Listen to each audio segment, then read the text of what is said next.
You will receive an email tomorrow with a link to your certificate. So you can type your name in the space and download and print it.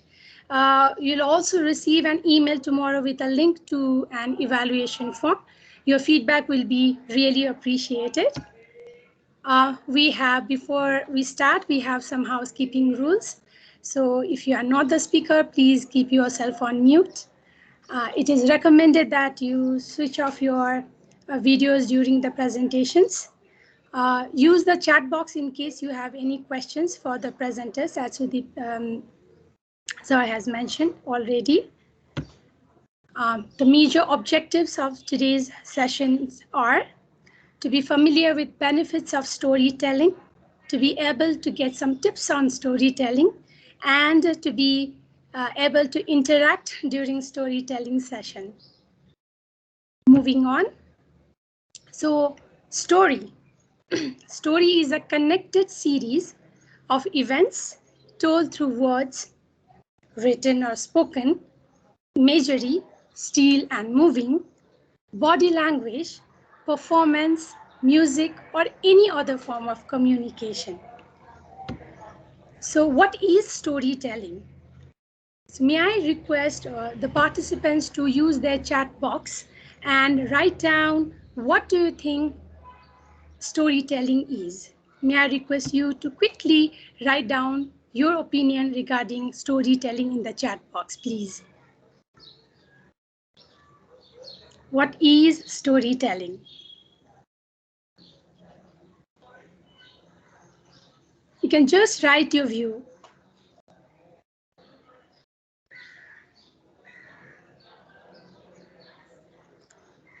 Okay, I'm not getting any answers in the chat. I expect all of us will be quite interactive.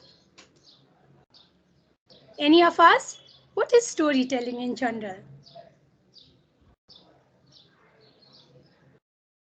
Okay, I can't see any. Okay, yes. Thank you, Yukta Narayanji, narrating an event. Thank you so much. Yes, now I'm getting it. It is a sequence of activities by Bhimchandra Gautam sir, and making fun to the students by creating interesting event, interactive art of using words and sentences. Okay, thank you so much. Moving on.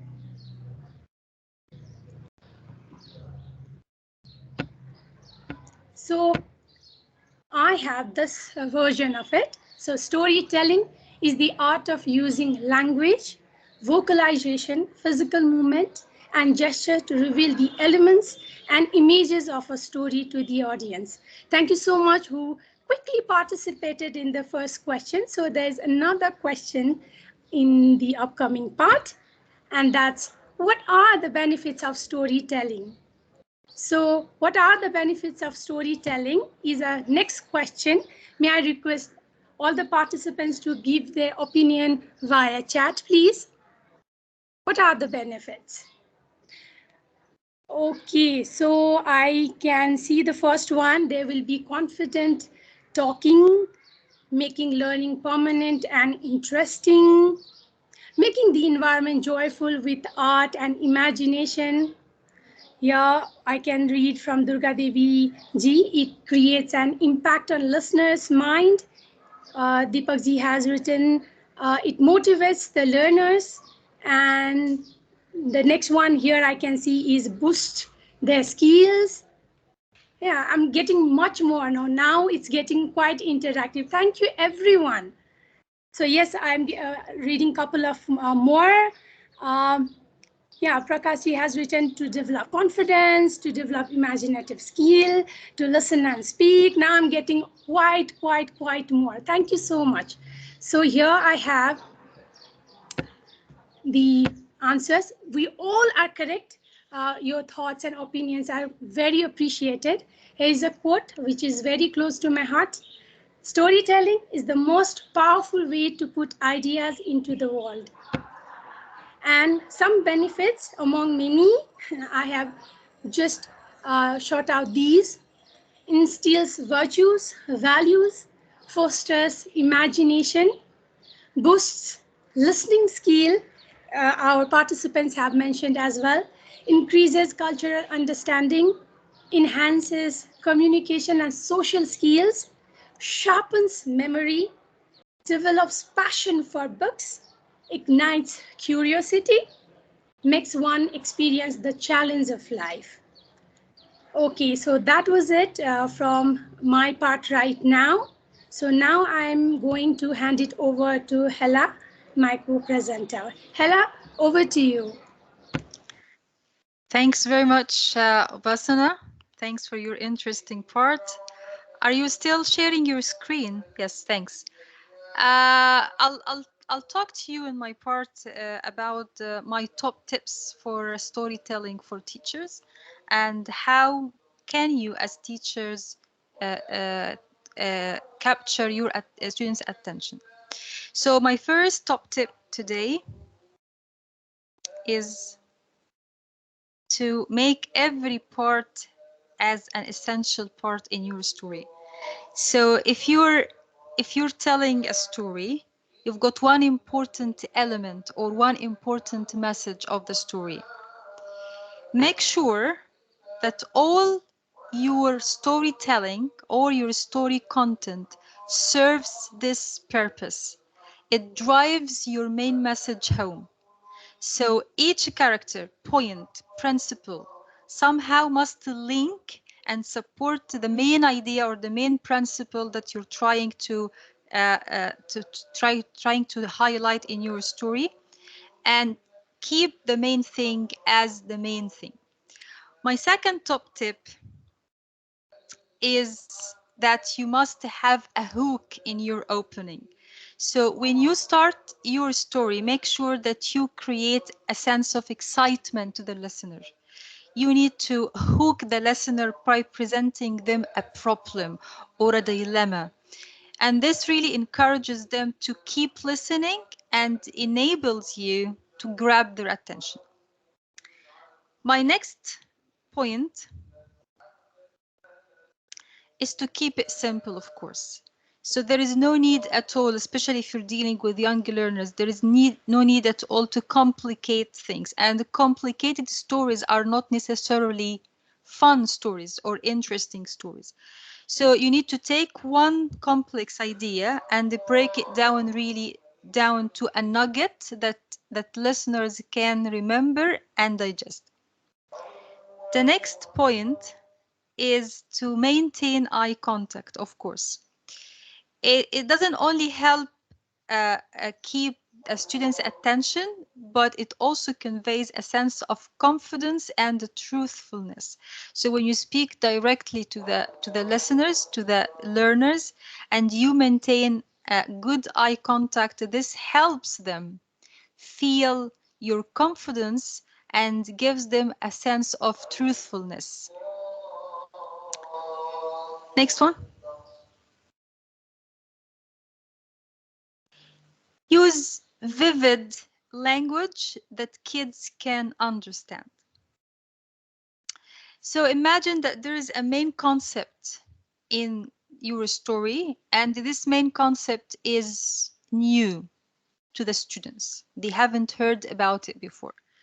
So it's quite essential, really, to teach this concept beforehand, make it very clear at the beginning before you tell your story, because you want to use the right words, and maybe the right words are new to the students.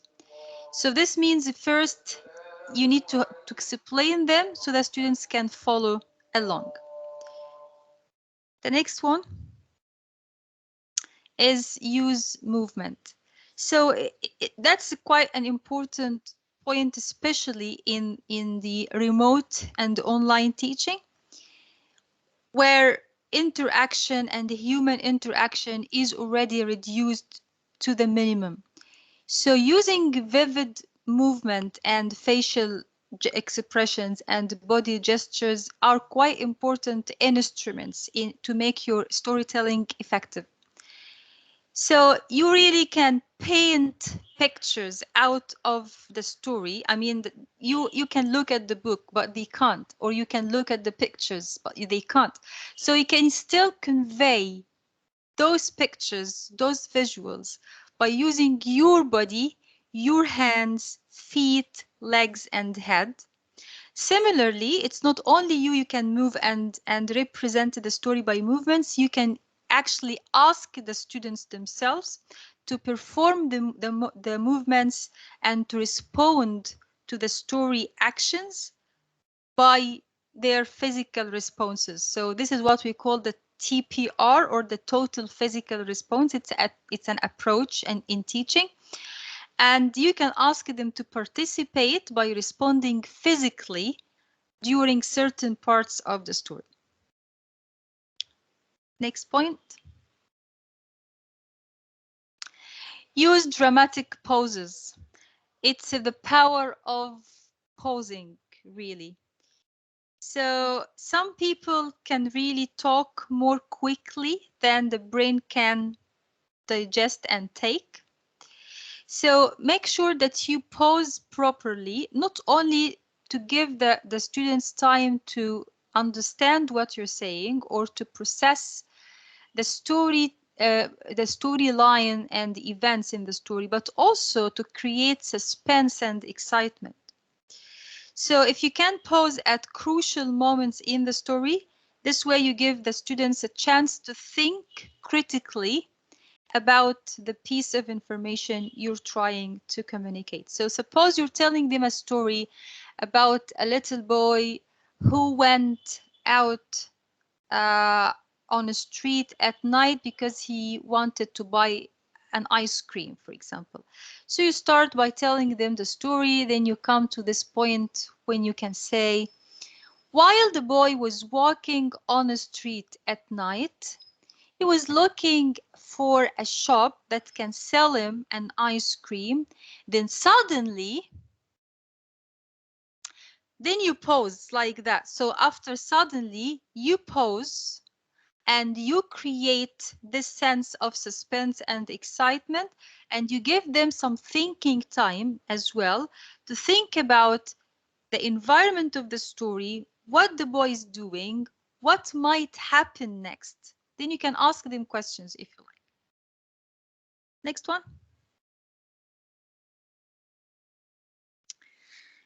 Change your voice and play with your voice tone, not only to represent the different characters of the story, but also again to maintain the students' attention.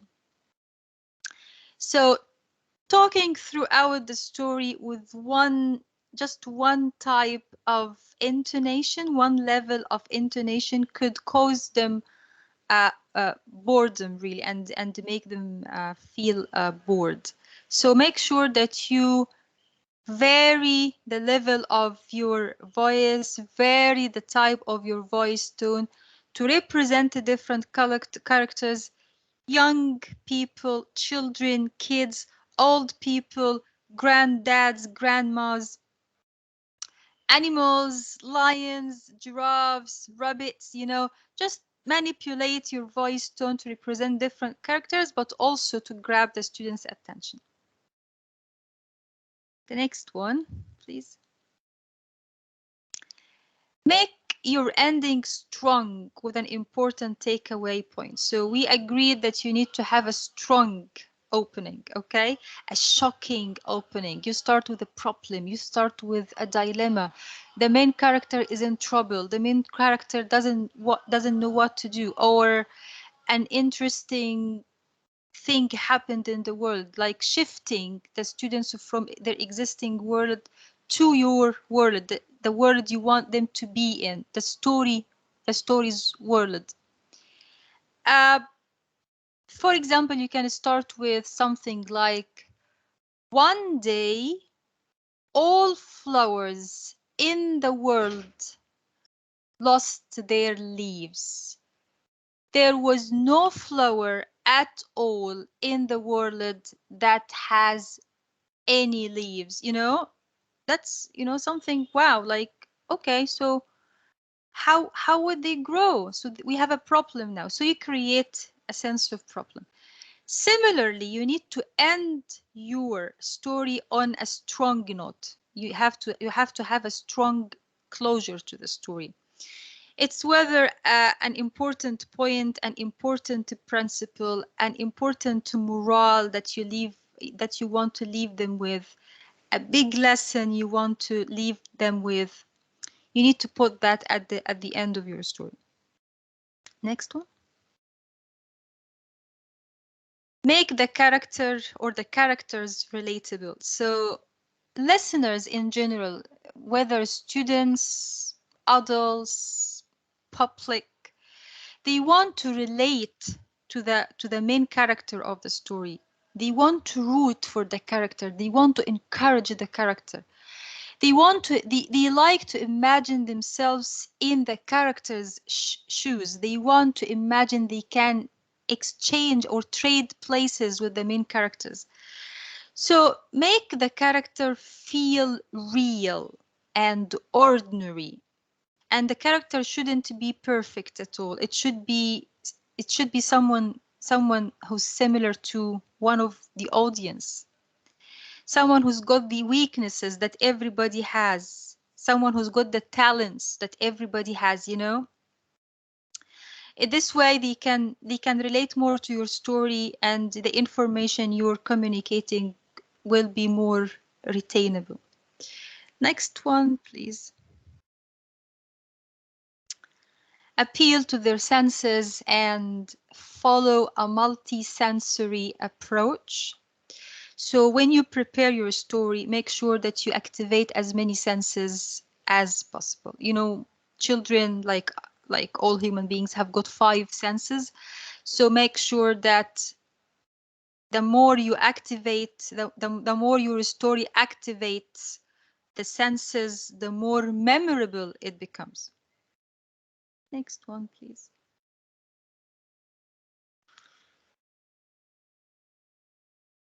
Invite interaction.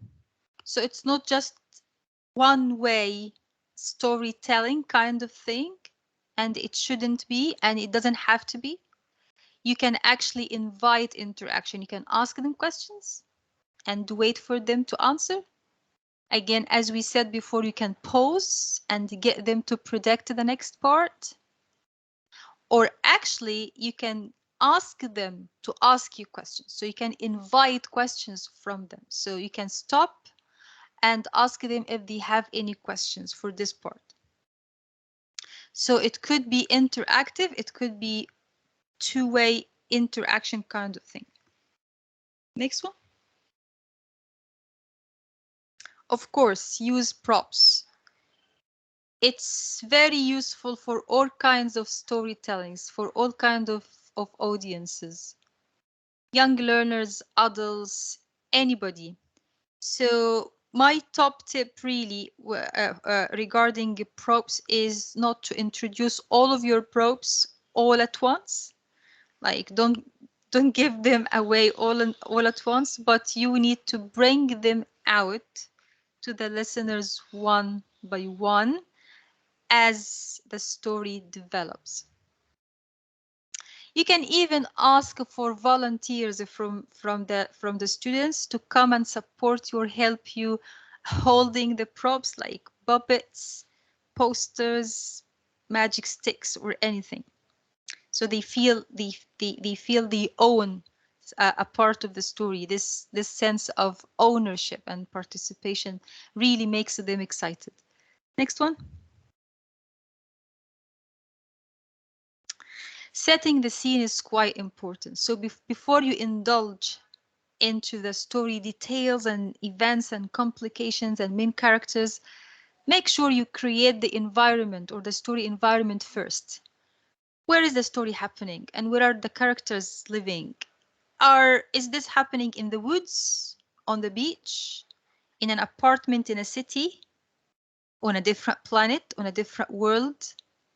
So you need to describe the surroundings, the weather, and all of that. So setting the scene would put your students in the mood before you crack into the storytelling itself. My last top tip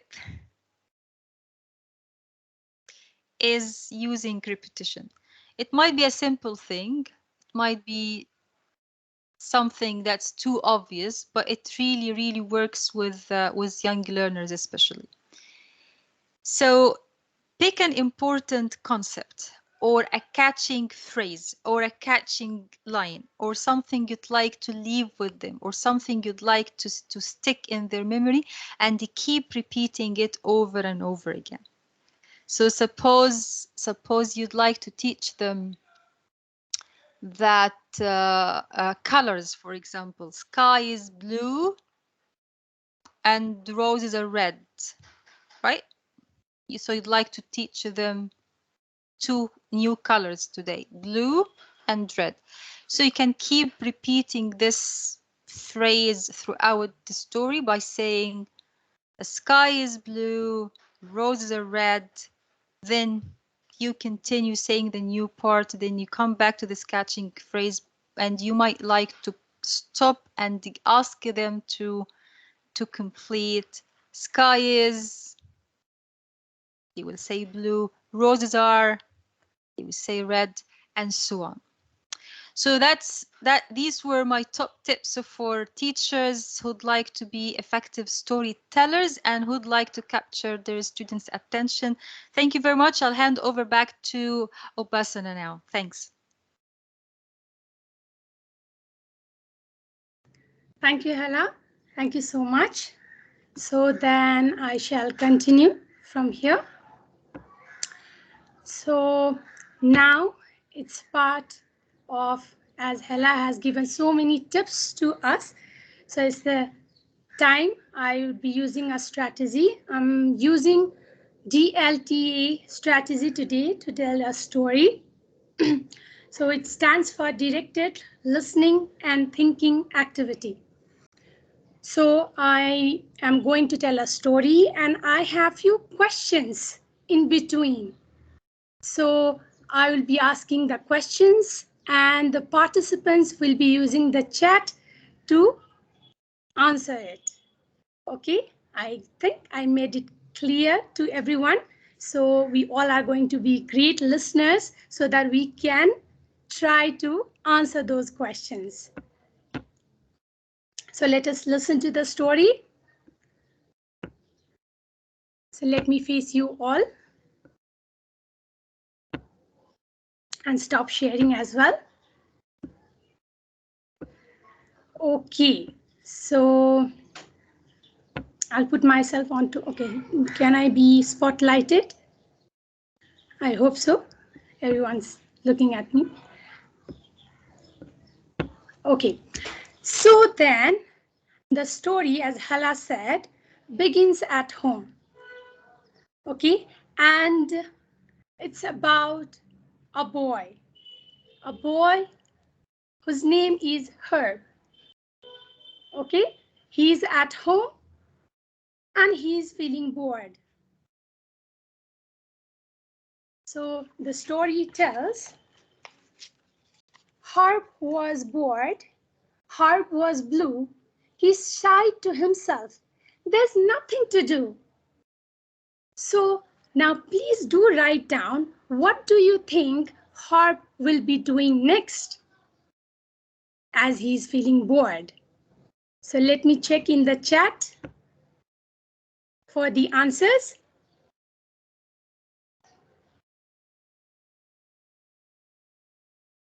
I'm waiting.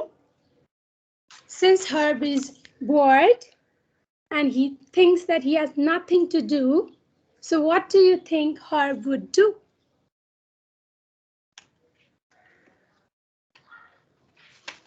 Let's wait for a while. Okay, I can see some new messages. Okay, here Vaishali has written going to play football with his dog. Okay, goes out. Since it's pandemic, children are inside and recently schools have been opening. So going out all the time. Okay, playing games on mobiles, that's the recent things that children have been doing, right? Okay, anything more? Except going out and playing games in mobile. Okay, going to look out from the window, of course. Go out to play. We'll visit the countryside. Very interesting. Reads a book. Reads a book. What else? Might watch TV or play with mobile phones. He will sleep. Okay, so let's carry on. Along came a fairy. She said, "Listen, Herb, there's plenty to do. All you need is a verb." Then she opened her sack. She opened her sack and out some verbs flew. The fairy said, "Pick one. Better pick more."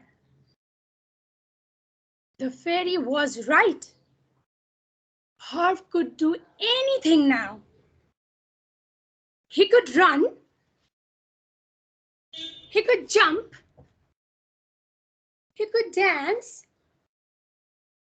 he could sing, he could swing, hit, slide, score a home run, ride a bike, climb a tree, and juggle some fruits just for fun. He could learn magic. He could grow.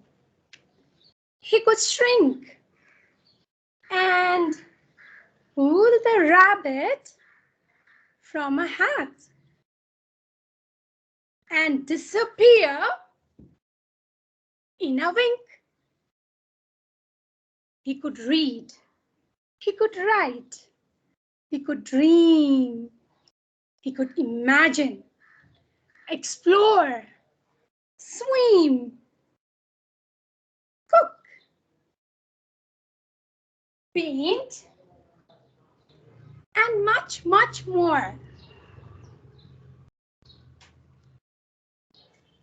Wow, said Herb. Verbs are great. But I'm tired and it's late. Then Herb asked the fairy as she packed up her bag, "If I get bored again, will you come back?" Now please use the chat section and write down what do you think the fairy will answer.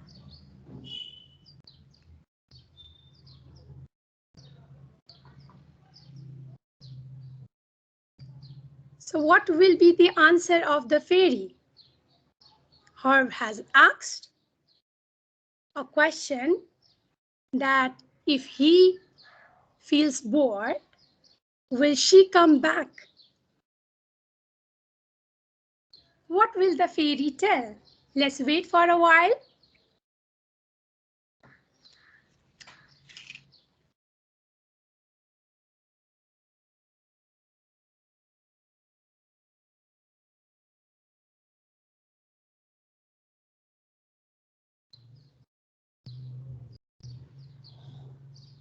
I think everyone's thinking of the answer.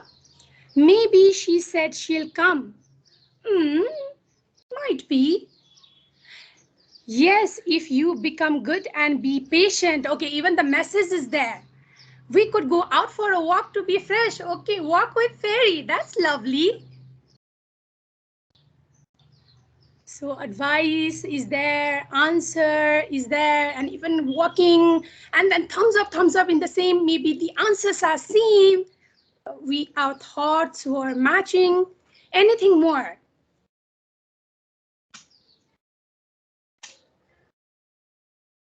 Anything more? Come on, everyone.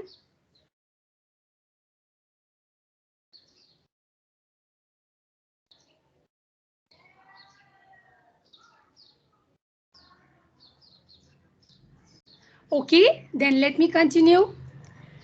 The fairy tells to the answer of the boy by chuckling, "You don't need a fairy. You can find verse galore in the dictionary."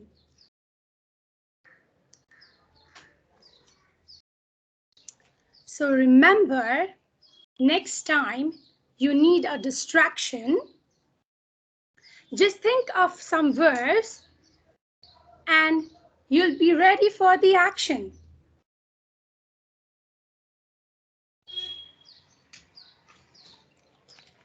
As Herb fell asleep that night in his bed, visions of verbs danced in his head. So that was the end of the story. And my last question is, what do you think is the title of the story? Please suggest a relevant title for the story. In the chat, please.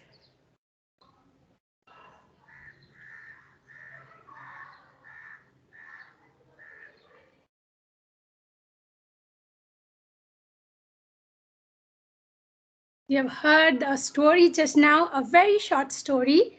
What do you think should be the title of the story?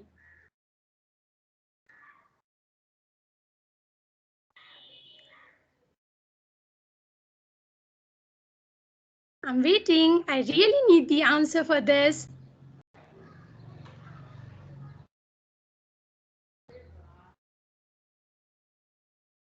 So we are taking some time to think.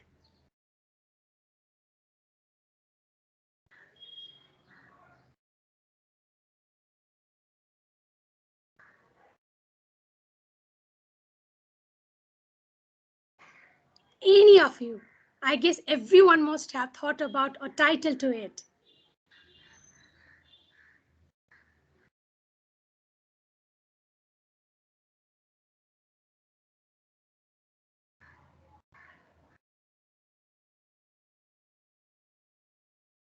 Okay, I'm not getting any title. Is it very difficult to put a title to the story?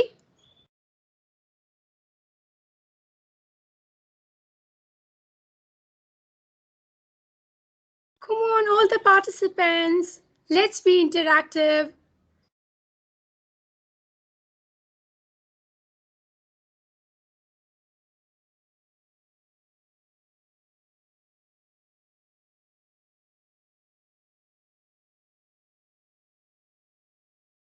Okay, I'm not getting any title, even not a single one.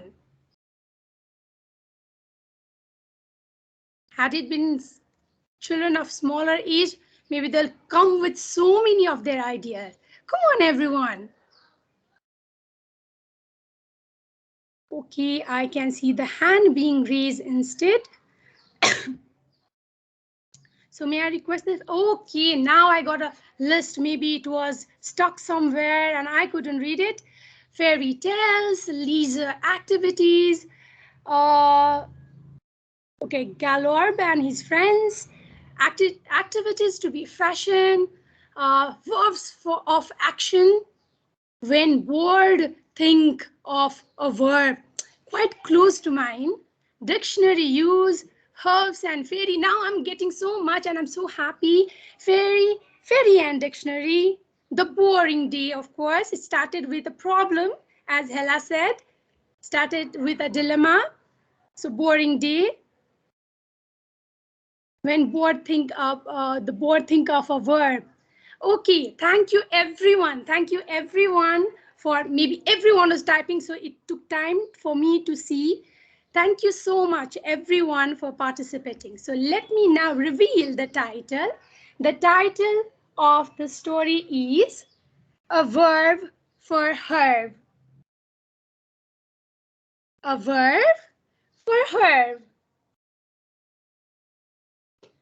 So from today onwards, Herb was no more bored because of the verbs. Thank you, everyone. So that's it from my side.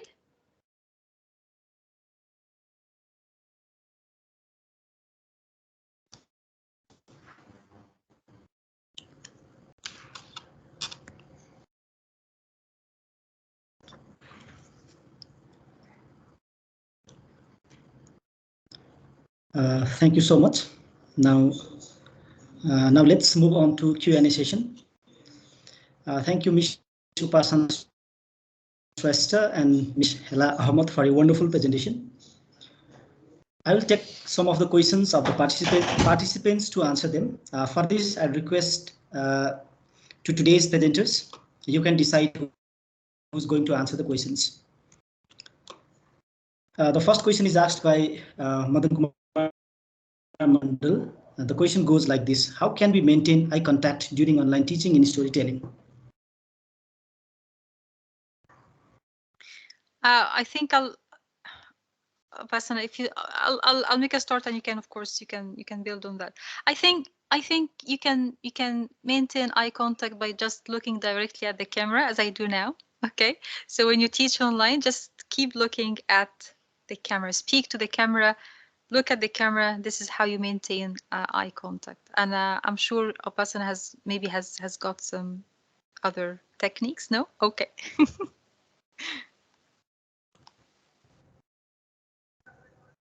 Would you like to add something, Pasana ma'am? Since Hella said, I agree. I don't want to repeat it in terms of virtual. In terms of physical, if you are asking for physical, then how many participants are there during the storytelling session? We need to be sure that from the beginning towards the end of the story, we have reached to see almost all the participants so that they gain the confidence from us that even they are respected, and we have been observing them in terms of physical. But regarding virtual, what Hela said, I totally agree to Hela. Okay, similarly, there is an opinion from Regina Casey. She mentioned that students they are less interested to read a story in the class, and they are in sorts of the. So she might be asking what could be the motivating factors to the students so that we can engage them in storytelling or taking class attentively.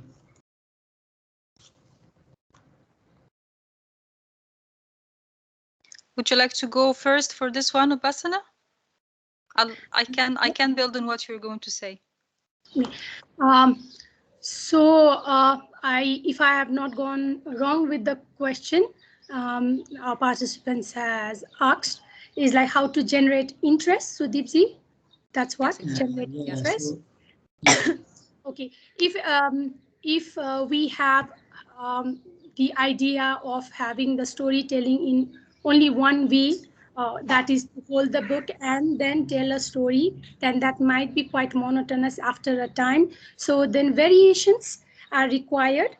We also need to study what is the participants or students' interest on, like using props, maybe producing sound, what Hela has included in the tips, or so many settings, even changing the dress as a character and then telling. So that can be one of the areas. And I'll now leave up to Hela.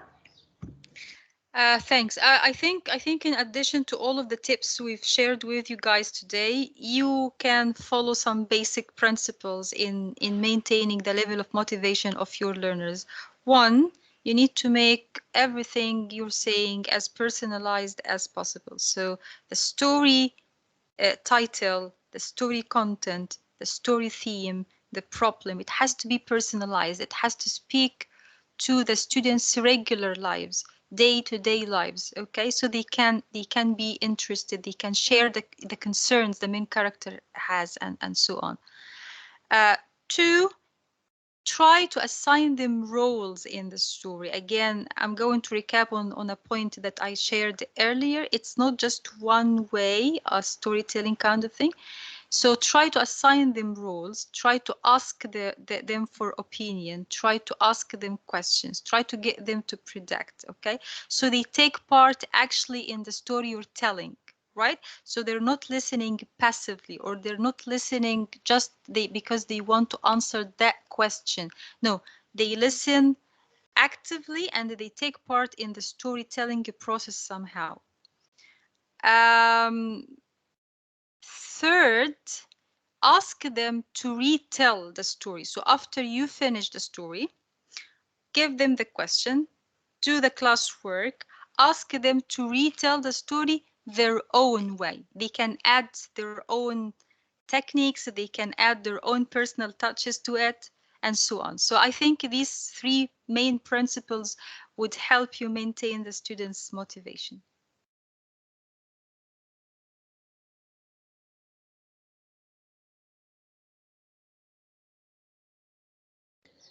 So Deepsi, you are muted.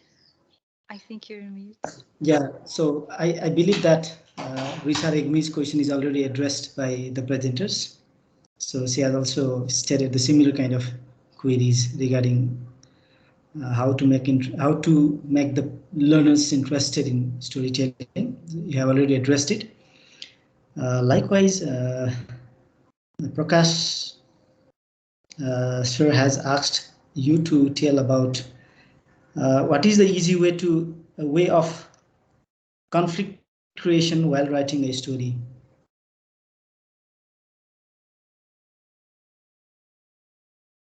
Can you say the question again, Sudip? Sorry.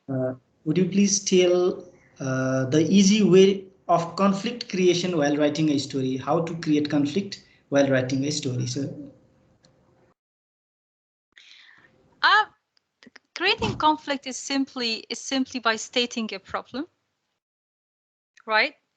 And making the solution look like hard to achieve, but not impossible. Okay.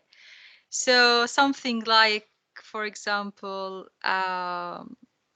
Herb, the character from Obasana's story, wants to go to school, right? It's very important he goes to school.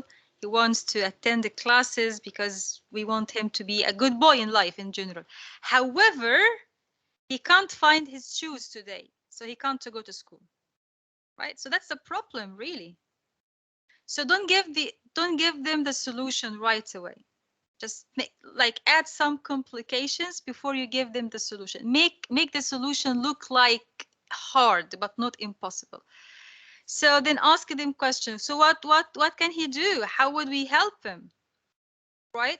So they will come up with some ideas. Then you try to challenge them a little bit. Like, he can borrow his father's shoes. Oh, but his father's shoes are too big for him, so he can't go to the school with his father's shoes. And her colleagues, friends will make fun of him.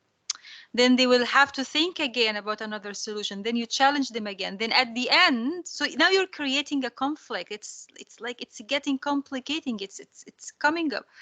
Then at the end, you tell them the solution, like it was his shoes were left in the backyard, or they were hidden under his bed and he didn't notice. Something like that. okay, now we have next question from Durga Devi Dhami. The question is, could you highlight on contextualized storytelling for advanced learner?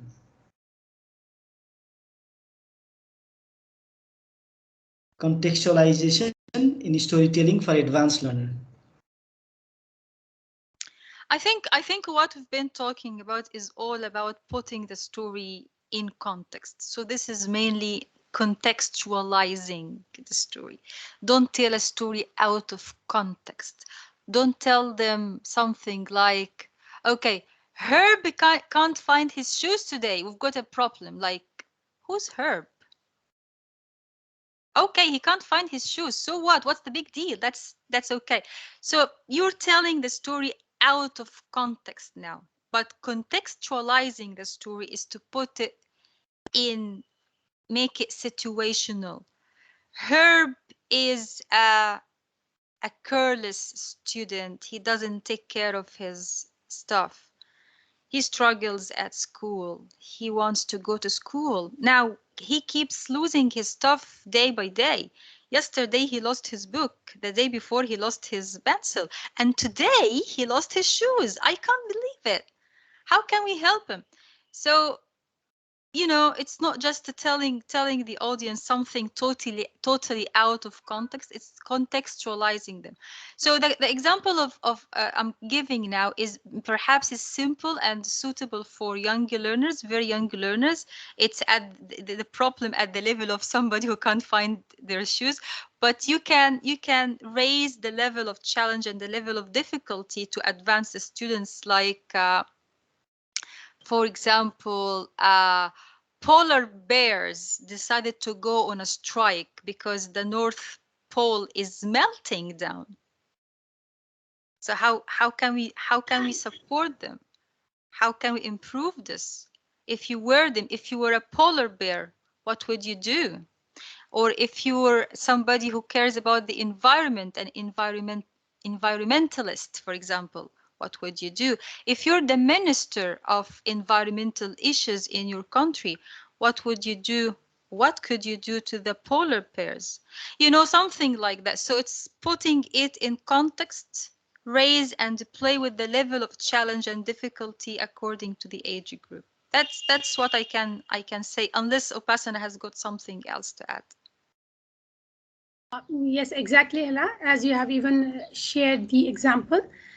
Yes, for contextualizing, we also need to think well about the setting, how we build up, where is the story taking place, and also about briefly telling about what type of character is it. Not directly using the adjective, but as you said, early morning Herb did not find the shoes. He looked at the cupboard, maybe here and there. So then building up over there, um, which surrounds with the major character. That's all I want to add. Thank you. Okay, probably the last question, but very interesting to me as well. So the question is like this. So why main characters are focused at the end of the story? Very interesting question. Sorry, if I understand the question right, so deep, the question is why the main characters appear at the end of the story? Is that the Yeah, question? why main characters are focused at the end of the story? Okay. Which story? Upasana story or generally speaking? Probably the general story. Okay, I'll leave this question for her then. So as we are telling about storytelling, and also we got some questions about story writing. So matching those both, what we would like to tell is, as Hela mentioned about the context, similarly, I mentioned about the setting, also about the character and character there. So of course, every story has one or two or the major roles. So around which the story takes place, then it's quite obvious, in a simple way, it's quite obvious that towards the end, uh, also the story revolves around it. So that's a simple thing I want to tell. Hela, would you like to add something more? I'd like just to make our audience aware today that stories can have different types of timelines, really. So in some stories, main characters appear at the beginning.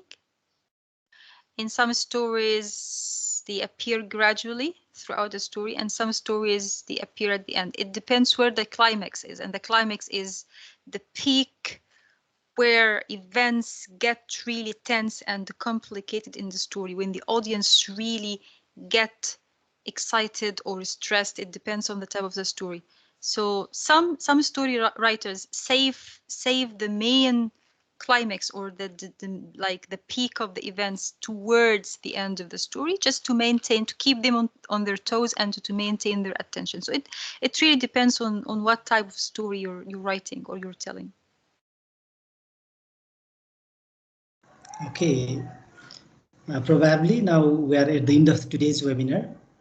I would like to thank all the participants for your active participation, and I would like to thank Mr. Vikas Rimal National Program Coordinator at NELTA, for collecting the participants' questions. And we are very grateful to today's presenters, Ms. Upasana Swester and Ms. Hela Abod, for your insightful presentation with storytelling skills and techniques. And I also would like to thank British Council for the collaborative webinars. And the recordings of the webinar and certificate of participation will be sent to your mail within a couple of days. Thank you. Stay safe, stay connected. Have a good time. Thanks very much. Thank you, everyone. Thanks. Bye-bye.